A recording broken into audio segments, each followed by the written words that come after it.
Adesso io poi non so quanto contribuirò alle certezze di tutti, però mi viene sempre in mente quando si parla di queste cose, una frase di Platone che diceva una persona che parte con delle certezze probabilmente arriva dei dubbi, ma se si è contento di partire con dei dubbi probabilmente arriva delle certezze. Allora, prima certezza, che secondo me è una delle forme della prima chiacchierata della domanda che sto facendo tu a me, è internet, inteso come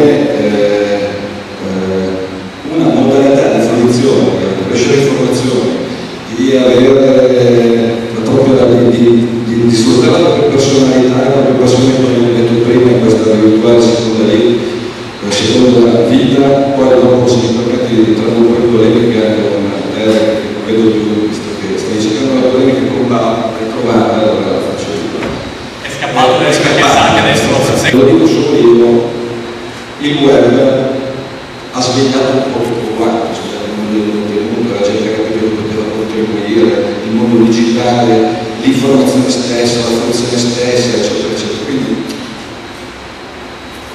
credo che questa sia la mia certezza. Poi non so se sono in grado di darne altre nel proseguo della chiacchierata.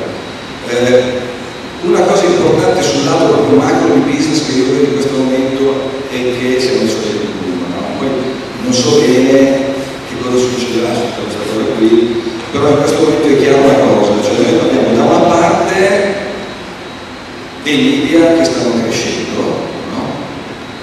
Delle concentrazioni di target, diciamo delle concentrazioni di target che stanno sempre aumentando, che però non hanno ancora scoperto il modello di business. Per esempio parlo delle console di giochi, adesso tu dici no, sto ricordando del web e invece appunto dicevo contribuisco un po' alla utopia.